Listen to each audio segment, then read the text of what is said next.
shit. Might keep it fresh.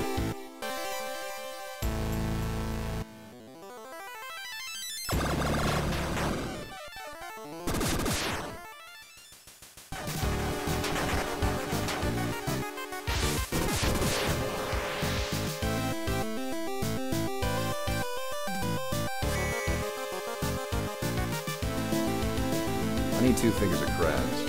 Pay your tab and you can have anything you want. All right, Slamo. That's not my name. That's Spark.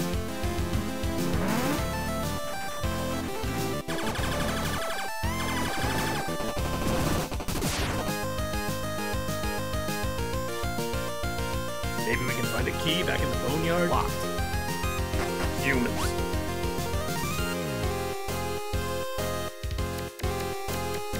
Pirates? What are they doing out here? Getting bait. Stop worrying, they're nothing. You say so. Gum? You're gonna fasten it in with gum? It's faster. Turn them into charred parental corpses. Well, I hope this works.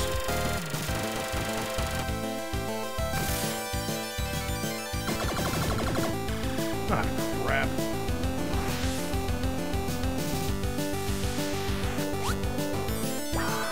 Uh-oh.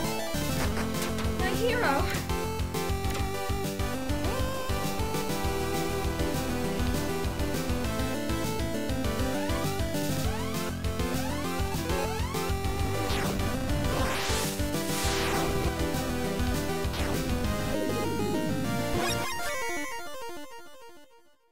That's us. Mic's on. Hello, welcome back, ladies and gentlemen. That was a trailer for Starr Mazer by my man Auston right here, right? Hi. Hey, how's it going, man? Thank you for joining us. This is X Television. We'll be here at PAX at the tiny little booth all day, and this is one of the second games we've shown off today. It looks absolutely amazing, like a bunch of old retro shooters I used to play in the arcade games, but with a nice little spin on it. It looks like you actually have the story mode, you have dialogue, and just amazing music. And what is the gist of your game? What's like the main synopsis? Like, Yeah. So Starr Mazer is a retro sexy point-and-click adventure shmup set in space. A lot of things going on there. Good tagline. You already saw the retro section. You looked at those pixels, they're gorgeous. You got Maximo Lorenzo Vitale making some amazing art for us. He's got a team of some people. But the point-and-click adventure aspect, so we're getting inspired by those old LucasArts games, the sort of golden era of games in the 90s with very great narratives, very amazing immersive stories, interesting puzzles, and no action. But then at the same time, there's all these games being developed that had amazing action sequences, horizontal scrolling shmups. We've got R-Type, Gradius, Lords of Thunder, like a bunch of great games in the TurboGrafx 16. And the creator of the project, the director, he would play one genre and then play the other, and he wanted to just you would have to use different machines. Yeah. So it's just if only it was one game. And Starr Mazer, that's that game. That's what really looks amazing about it, because I mean, I came from that booting up MS-DOS to play some games like that, and yeah, like you said, there's 2 different worlds to it. Seeing something blend like that would be perfect, and that's what I've been loving about games, indie games that come out recently, just really blending different genres together. It can be out with something wholly new, out of something that is very tried and true. So it's both nostalgic and new and interesting, provocative at the exact same time. Absolutely, and the cool thing is we're not just if we were just doing that, the game would be done by now, right? It's those are genres that are very well established and very well known, but because we're blending them, we have to really rethink a lot of the ways that we design stuff. Yeah. Actually, point-and-click adventures and shmups are both very hardcore in very different ways. To blend them together, we have to take the elements that actually support and supplement each other. And one of the ways we're doing that is through a system called open-middled gameplay. So the way our narrative works in the game is that, imagine you watch a season of your favorite TV show, and you watch it, and you laugh, you cry, you change as a person, it's great. But when you watch it the second time, it's not the same thing. You've already been through it. But what if you could take those episodes and change the order they're in, and that changes the outcome of the story? Develop differently. Exactly.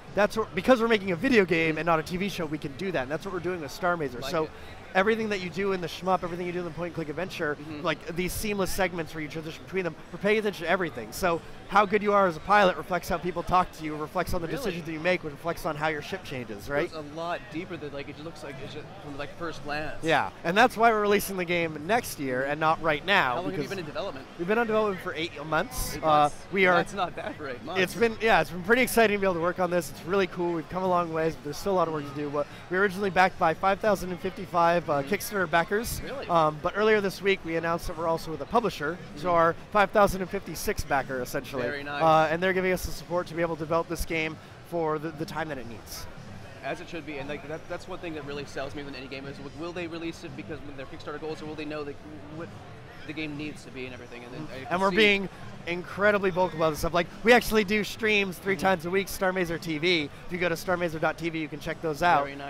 Hit up and that so, link. I know I will be after this. Absolutely. Thank you so much for that. And so basically, like, yeah, we want to be incredibly open about the development cycle because there are so many great Kickstarter projects where the developers, they do what they do best. They focus on making games, and they forget to interact with the community that is supporting them. And it's not that they don't appreciate it. It's just that making a game takes all your time, right? And so, but we want to be a little bit more vocal about that and just really show people the process so they know what's going on, that they can contribute, they can be part of. Like, our forums are super, like, I was about to ask. Oh How's man, the community feedback so far? it's super great. Like, there are so many posts on there. Like, I don't get to respond to all of them because I'm like coding the game. One of our biggest fans is SkyTriptide. He's super cool. He posted like a history of shmups and basically did a bunch of research for us so we can really investigate like what are the elements that people are really cared about. Like, what are the best parts that we can take about those genres? All of that decades of learning and put it into a modern experience. And it's beautiful. I mean, and going with the nostalgic pixelated look, that's an instant seller to me. Absolutely loved it. Like the cross hatching, the artistry. It's amazing. What was the artist's name again? So Maximo Lorenzo Vitali is the main artist on it. He's our art director. He works with a lot of pixel artists, a lot of friends, a lot of community people that he's worked with in the past to be able to contribute all the assets because it's a lot of assets that he needs to put in the game. But yeah, he's directing the vision. That's what's keeping the solid style all together. What are your main inspirations? I mean, you're going from so many different kind of genres. I mean, the side-scrolling, like almost kind of Contra-like, and then going to like the point-and-click. You've got to be drawn from somewhere. Yeah. So actually, every person on the team will have a different answer. Yeah, so I'll give my answer, and you can ask the other people on the team if you like go talk to them on the forums. My big inspirations are on the point-and-click side, Snatcher and Phoenix Wright, because those are point-and-click adventure games that do it a little bit differently. I'm also really excited about Read Only Memories, which is sort of inspired by Snatcher. It's an indie game that's not even out yet, but it's still a huge inspiration for me. Our highlighting system was inspired by that.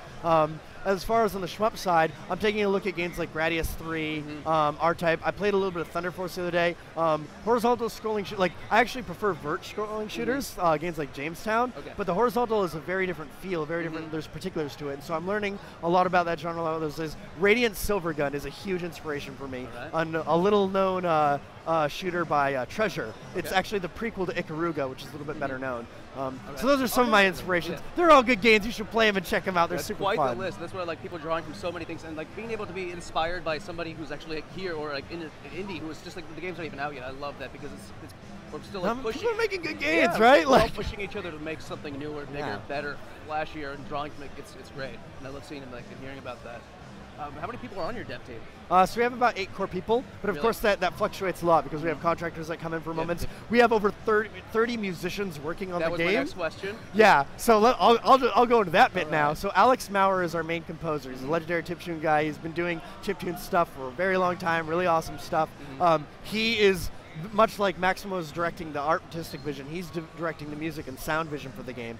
And he's working with many musicians who are contributing. People like Manami Matsumai, the original composer of Mega Man, the Proto Men, the composers of Gunpoint, of Sports Ball.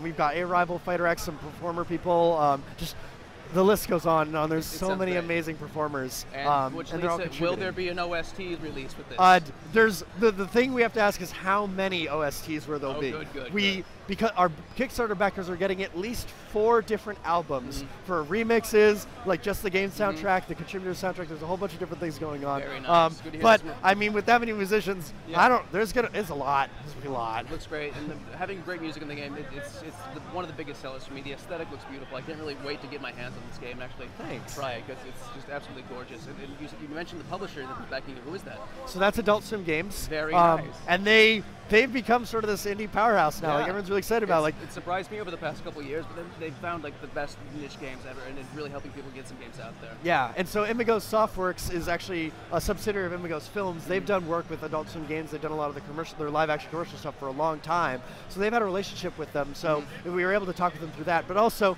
we're good friends with Landon, the creator of Duck Game. They got a little Landers here. Awesome game, great competitive game. You guys should probably check into that if you don't know about it a lot. But we talked with him, and he had a great relationship with Adult Swim. They gave him a lot of awesome support. So we know that we're in good hands. Like we've talked with the developers. They've had good experiences. So we're excited to be a part of that family now. Very nice. I'm really happy for you guys because everything looks great, and like I said, I can't wait to play it. Dude, I can't wait for you to play it. It's so good. Like I want to work on it now, but I have to tell people about it. There's a balance, right? Like this promotion There's going to be a lot of that. So once again, guys, thank you for stopping by with us. We'll be at the Tiny Build booth all day streaming. So Thanks again. Yeah. Take care. See you around. Cappy.